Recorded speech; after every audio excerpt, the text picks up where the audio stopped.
Hi, friends. Welcome to the Genesis of Shame podcast. I'm your host, Sam Landa, and I'm here to help you speak biblical truth to the shame you experience in relationships. My hope is that you grow in your understanding of how shame impacts you so you can learn how to connect with God and others. If you've experienced fear, hiding who you are, boundary issues, anxiety, and/or depression in your relationships, then this podcast is for you. It's time to speak truth to your shame. Hi, everyone. Welcome back to the Genesis of Shame podcast, formerly known as the Created to Connect podcast. And I explain in episode 25 the reason for the change to the Genesis of Shame podcast. So if you haven't listened to that episode, please go and do that as soon as you can so you can get a good overview of the topics that we'll be covering this season. I have a lot more interviews than I did last season, and I think you guys are going to enjoy a lot of these. We just had honest conversations about the topics of shame and the different settings in which it takes place. So we go to the church, we talk about relationships, we talk about workplace. We touch a little bit on everything, and I'm really excited for you guys to be tuning into these episodes. But for today, I'm interviewing Pastor Rob Shepard from Next Level Church, and we talk about shame and how it affects the church.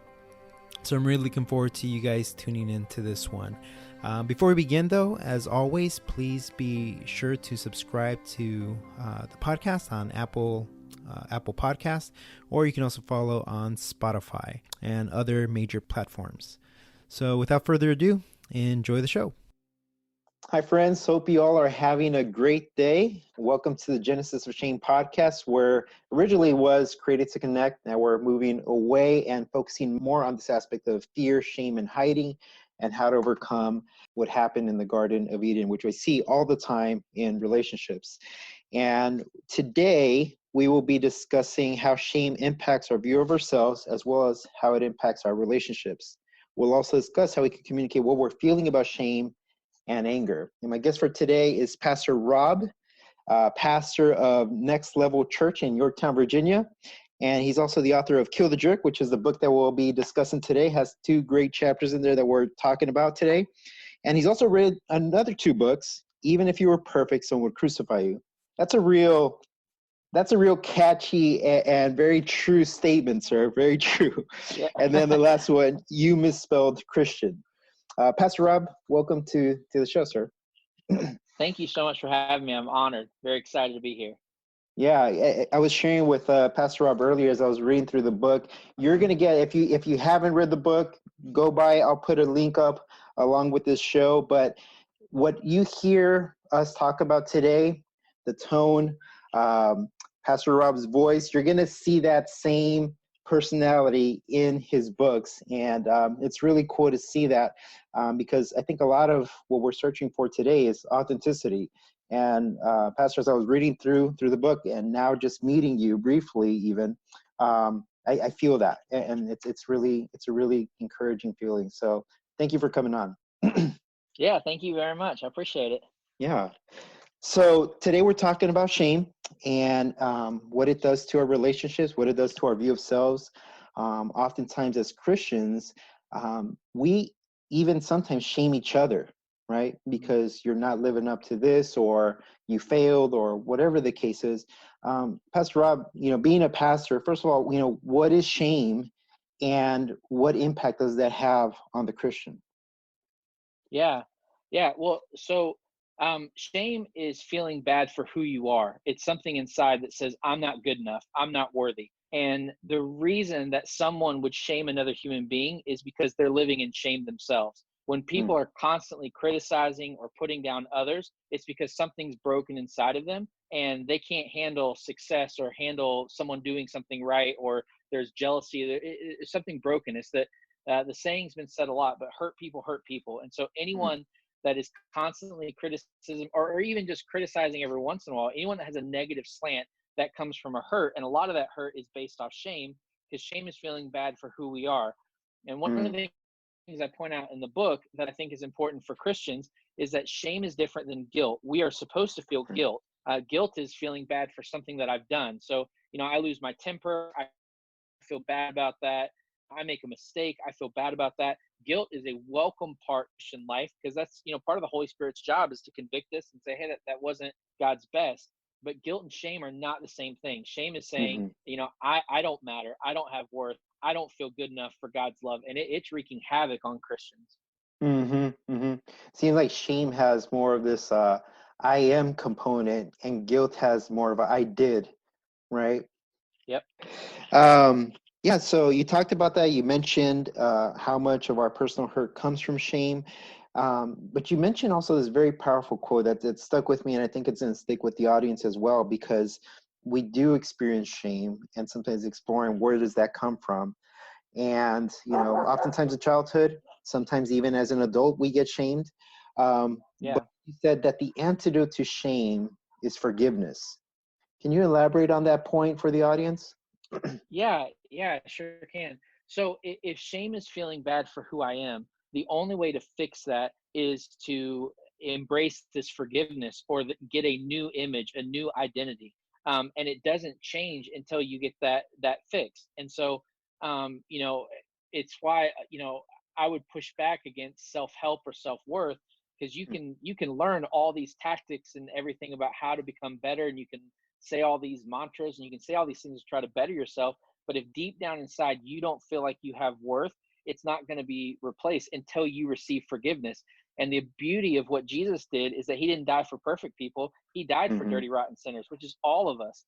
And so when I receive that forgiveness, then I start to have worth, to say, you know what, I do have worth, I do have a purpose. I make mistakes, but I am not the mistake. I'm Mm-hmm. separate from that. And so I don't have to feel shame for who I am, because Jesus gives me worth. And so Jesus changes everything inside of us. And that's why I think the forgiveness is such a big, huge thing. It's learning how to forgive ourselves. It's accepting the forgiveness that is given to us, and so that we can walk in the freedom that Jesus offers. Mm. Yeah, and we hear that a lot too, the idea of forgiving ourselves. What does that look like? I know a lot of people take a different approach. For some, it's just forgetting all the errors that they've made in the past. For others, it's maybe not feeling remorse for those errors. What does it look like for both a Christian and a non-Christian? Yeah. Yeah. Well, for me, I have a long going theory about shame. And I Hmm. think that forgiveness plays into this, that so much of the stuff that we hold on to and that we feel bad about, that has come from somewhere. And until we embrace and embrace God's forgiveness and really uproot that, so like, what does that look like? Hmm. Well, every lie that we believe, there is a correlating truth that uproots that. And Jesus said the truth will set you free. So until you receive the forgiveness for whatever shame you're feeling, you're going to hold on to that, and that's a lie, and it's going to hold you down. And so, how do you forgive yourself? First, I think it starts with accepting that Jesus has forgiven you, that your sin's not bigger than God's love, that your sin's not bigger than, that you're not your mistake, that you may have made a mistake, but you are not a mistake. And Hmm. sometimes this involves having conversations with yourself over and over again, of just Hmm. guarding your mind and just saying the truths over and over again, that forgiveness is not something that is a one-time event. It is a continuing process. And so, Hmm. if you're someone who deals with shame or feeling like you're not good enough, it's addressing it and saying, no, I've been forgiven by that. I'm going to move on. I'm not going to let that thought weigh me down. I'm gonna live in God's freedom, and it's hard to do, because it is a continuing process. I think sometimes we think forgiveness is a one-time act of just saying, oh, I forgive them, or I forgive myself, and then we can move on. But it's not that way. The brain has a way of holding on to shame, Hmm. holding on to brokenness. And so finding freedom is a continual process of, no, I'm going to live in the freedom that God gives me. Hmm. No, that's great, Pastor. And would it be fair to say that when we talk about shame and forgiveness, because I think people think of, if I've forgiven myself, then I shouldn't experience shame anymore. And you kind of addressed that Right. point where you said, no, forgiveness is ongoing, right? Forgiveness Yeah. is a practice that you do on the daily, whether it be for shame or for anger or for something. We all need that forgiveness. And I think, maybe somewhere along the Christian heritage, there was this aspect of, if you forgive, then everything will be okay, or everything will be forgotten. Somewhere along that line of thinking, where we started to think to ourselves that once we do this one time, everything else will be taken care of. And until I guess we are in our resurrected bodies, when we're perfect in heaven, then none of that we'll have to worry about. But until then, we continue to forgive. That's right. That's right. And yeah, I mean, it's like something that Paul says, that we're to think of whatever is true, whatever is excellent, whatever is praiseworthy, that we are to think about these things. And so, if you are not to be living in shame, that's not truth. And Paul says to live in truth is to think about truth. And so, I think a big part of this is addressing when shame is in your life and identifying it and saying, hey, I need to find some forgiveness there. Shame, in my opinion, you can tell where shame is coming from, because it's those insecurities, it's those things inside of you that feel like I'm just not good enough. And a good test to figure out, where do I have shame, is where do we feel defensive about? And That's because good. we don't feel defensive about every insult that's thrown our way. Right. There's certain, if I were to look at you right now and say, I hate your face because it's blue, you wouldn't be offended by that. You'd say, this dude's an idiot. Like, I don't have a blue face. Like, right. You'd walk away and say, like, man, that Rob guy's dumb. Like, I don't know what he's talking about. Because you're not insecure about, you don't feel shame about a blue face because you don't have that. Where the shame comes in is because it's this feeling that I'm not good enough. And when someone speaks that out loud, it's like, oh, wow, they see what I see, so it must be true. And so I know, like, even, in myself, that there's just these insecurities, these things of feeling like not good enough. Like, I've given the example before, but, my first book, I didn't know what I was doing. I self-published it. And, my church was very generous. And right away, a bunch of people from our church left reviews, and they were all positive. And so I'm looking at that, and my insecurity starts to speak in and say, well, of course they gave positive reviews because they like me. They already know me. And, I had about 30 some reviews before I got my first negative review. And the first negative review was the only person that I didn't know. And so his review rocked me because he confirmed what I already felt about me. I'm not a good writer. And the only reason I got good reviews is because these people like me. And here's someone doesn't know me. They're confirming what I already believe about myself. Well, that's the voice of shame. Believing I'm not good enough, believing that, I don't have something to offer. And so just identifying and pushing through that and saying, no, like, I don't have to be perfect. God didn't call me to be perfect. But when you start to live in that truth and start to battle against that shame, negativity, other people's opinions of you, it just changes, because they're not going to define me, because I'm defined by who God says I am, not from what other people say. But it's a constant battle. It's not an easy thing to work through. Absolutely. Yeah. And then when you do feel that way, and I don't know if you experience, but there's this need also to feel strong or to be strong. So not to share those vulnerabilities. I mean, you shared it here. And I think a lot of people keep that to themselves, that, maybe I'm not so good at this. Maybe I'm not so good at that. And we hold it. You talk in your book also about being safe, or finding people who are safe, right? Because we're not just going to share these things with everyone.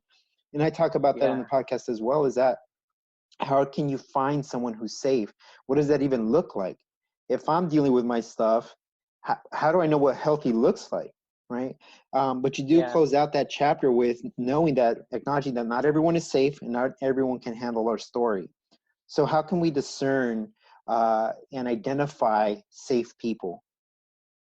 Yeah.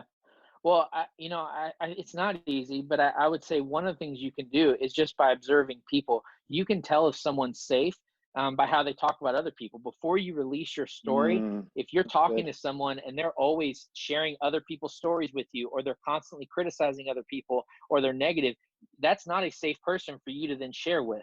So you don't have to test them by giving them some of your private information. Just observe and look and say, I don't think that's a safe person. And so find someone who, isn't constantly bashing on other people. Find someone that's not like saying, hey, guess what I heard, and sharing gossip. And if you can't find that person, I'm a big believer in Christian counseling, and that finding a safe person that you can say, hey, listen, while I'm praying and waiting for God to help me find a close friend, I just need to be with someone, and I'm going to pay you to handle my mess, handle this stuff, and share it with someone, because it's just not healthy to keep it inside. No, that's great. Very, very practical too. I think something we overcomplicate it as well, where we say, oh, I have to explore everything that's down there, and then maybe I'll get to a point where I can find a safe person. But I Yeah. think that's a good guideline. Like, how are they speaking of other people? If they're doing that with them, Yep. what would They're going to hold do them it from with not you. doing it with me? That's Um, right. That's that's right. good, sir. Very good. So all of this kind of leads into, how do we talk about this? So we know what shame is. We know what it does to our relationships. We know what it does to how we define ourselves. And then kind of as we were talking right now, how do we share? How do we communicate what's inside of our hearts when it comes to shame and sometimes anger, right? Because anger oftentimes stems from shame. If you're criticizing me for Sure. something I already believe, I get defensive and I say, well, you got this, right? And I'll point Yep. something in your life. And we see that a lot Yeah. in Christian circles, right? You point something in my life, well, you have this and it's worse, right? Yep. So Yeah. how can we do that in a healthy way? Yeah.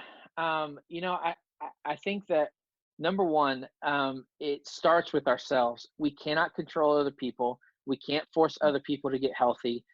We can't change other people. And so I think it really starts with us. If we allow God's forgiveness to change us, and if I become healthy and I'm the healthiest version of myself, that's either going to repel unhealthy people because Mm, unhealth attracts other unhealthy people, and hopefully it's going to attract healthy people. And so, mm, I would say that's where it has to start of doing the hard work of saying, I've got some shame or I've got some issues, I've got some junk that I need to work with, and let me make sure that I'm a safe person. Let me make mhm. sure that I'm not gossiping. Let me make sure I'm not shaming other people and putting other people down. And when I do that, I will attract other people that will come alongside or I'll create safe environments simply from being safe myself. Yeah, yeah, no, that's really good. And you also talked about awareness, right? That I need to develop a sense of awareness to understand how I'm operating, because I don't want to be an Yeah, unsafe person, right? So I need to be sure, aware though what my conversations look like. And if it looks like you're always sure. talking bad about people or putting people's stories out there, then I'm probably not going to be seen as a safe person. Sure. Well, yeah, I read a stat a while ago that only 13% of the population is self-aware. And if that's the case, that means the vast majority of us are not aware of our own flaws or our own issues. So if you think about that, if we're not self-aware, and so let's say we're not self-aware and we hear a great sermon and we're listening to that sermon, our first thought is, oh, you know what? I wish someone else was here to hear this. I wish my husband, I wish my Mm, wife, I wish this neighbor was here to hear this. And we don't think, you know what? No, I am the one that needs to deal with this. And so, not being self-aware, there's so much. It's so easy for us to pass the buck, to look at other people, to point other fingers, to not deal with our own junk. And being self-aware is like realizing, okay, it's hard to talk about shame. It's hard to wrestle with that. I've got some imperfections. It's hard to do that, but until I wrestle with it, until I allow God into these dark areas, I'm not going to become healthy. I'm not going to become whole. And if I'm mm. not going to become whole, I'm going to bring my shame with me in every environment I go into. And so it's incredibly important to ask some hard questions and to look in and be reflective. Mm-hmm, mm-hmm. And you do mention this aspect of how we not just operate from our pain, but when we haven't dealt with our pain and we lack self-awareness, like those are the people who are usually the most offended, right? It's Sure. easy Oh for yeah. us. It's easy for us to identify what we're in others, the bad things, but the lack of Yep. self-awareness doesn't allow us, which means that we don't grow. Yep. Yeah. Oh, yeah, yeah. And I think we all know someone like this. We've all met a Christian who has committed a huge, sin or has some issue in their life, and then they start talking about someone else in a judgmental way, and you look at them and you're like, "Whoa, wait a second! I've seen you do the exact same thing. Right? Yeah. Why are you condemning them?" And Mm-hmm. that is a lack of self awareness. I remember one time years and years ago. I'm talking 20 years ago. Mm, I went over to dinner at a friend's house, and he had a huge, massive moral failure. mm, And he had worked through it. He had reconciled. It had been a long journey. But I expected him coming on the other side of the moral failure to be a person of grace. And I go over to his house mm, to eat dinner, and we're eating dinner, and he starts talking about Charles Stanley, the pastor, who had recently gone through a divorce. And I don't remember the year that he went through a divorce, but it was right around this time that we were having dinner. And, he quickly said that he thinks he should be kicked out of the church, and he should be kicked out of he should not be preaching anymore. And I'm looking at this guy and I'm thinking, well, you're preaching and you had a massive moral failure. Like, Mm, not justifying what someone else does, but you should be the first to have a little bit of grace and empathy to say, no, I walked through this and I wish people would have treated me differently, because you mhm. know what? They were harsh with me and they kicked me out of the church when I had a moral failure. But I think we all know someone like that is, judgmental or critical of someone else. And you're like, really? You're judging them on that when you deal with Mm. the exact same thing? Yeah, yeah, you're right. And that lack of self-awareness is pretty crazy to see because it's so open to everyone else and so Yeah. apparent to everyone else, and it just makes them look foolish a lot of Yeah. times, honestly. Um, Yeah. Sure and, does. and you mentioned also how he responded. So going back to shame and how that impacts anger, is that so shame will either cause us to hide or respond in anger, right? So some Yeah. people choose to just keep it themselves, they'll pull away. Others choose anger and then unleash that on other people. So you Yeah. talked about mismanaging expectations. How does that play a role in anger and shame? Sure. Well, I think if you look at every instance of where you've gotten angry, it comes back to an unmet expectation. Mm, Almost every instance that you yeah. expect, and I'll give you a silly example. But if you're driving down the road and someone cuts you off, you get angry. Like you're not like, oh, bless their heart. Like maybe they're in a hurry. You get Right. frustrated. You're right. You're like, ah, Yeah. what in the world, And there's times where we have to watch ourselves and watch the words that we say, because that anger just comes out. And Hmm. so why are we angry in that moment? Well, we're angry in that moment because someone didn't meet our expectation. We expect when you're on the road that you respect other drivers and you don't cut each other off.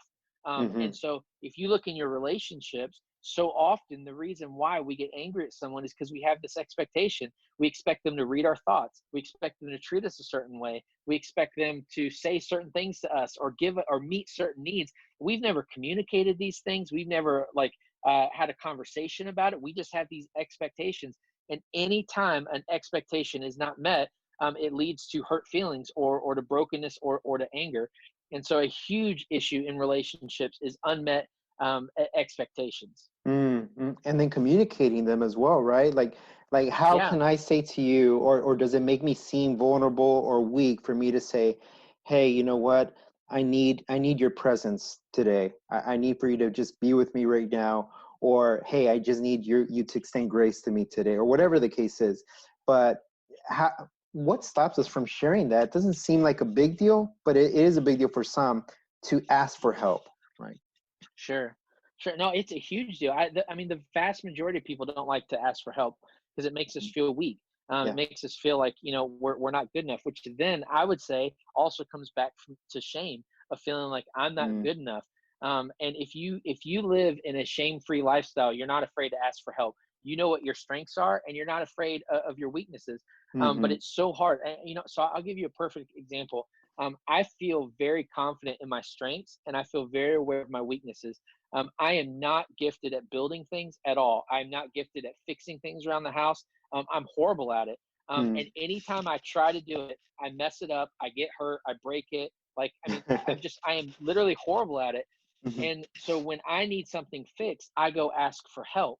But so Mm. often, because people don't understand my weakness, they make fun of me. They say, "Oh, that's easy. You should be able to do that." And my response back to them all the time is, "Well, you know what? You know what's easy for me? Preaching sermons. You want to get up and preach this Sunday?" And they're like, "No, no, no, no. I could never do that." And I'm like, "Okay, Right. well, my gift is preaching. Your gift is fixing things. I'm going to Mhm. allow you to use your gift, and I'm not going to make you feel bad because you can't preach. So don't try Mhm. to make me feel bad. I'm not going to live in that shame. I'm Mm. accepting that I'm not good enough. God placed you in my life because I stink at fixing things. So let's work together and not shame one another on it." Yeah, yeah. That's a great way to put it, helping them. And that's part of assertiveness as well, kind of letting people know, hey, this is where I am, and feeling confident and aware. I like how you phrased it, confident in my strengths and aware of my weaknesses. That's really Yeah. good, Pastor Rob. Um, there's so much that surrounds this idea of shame, especially in Christian circles. We've just been talking about seeking for help. So when someone has a moral failure or when someone is struggling with something, the biggest thing that we want to do as a community is to help that person out of there. But there may be people who are listening right now and maybe struggling with something, maybe brought down by shame or fear or whatever the case is. What words would you share with them to help them kind of, because we don't want them to fail, right? We want to be a strong Christian community. We want to help each other. We want to build each other up and restore each other. So for those who are struggling right now, maybe as we've been talking about shame, you're probably thinking about your past and you're thinking about mistakes that you've made. And maybe you've been a believer for a long time and you've messed up and you don't want to share that with anyone because it's going to take away your status, whatever the case is. What words would you share with that person, Pastor Rob?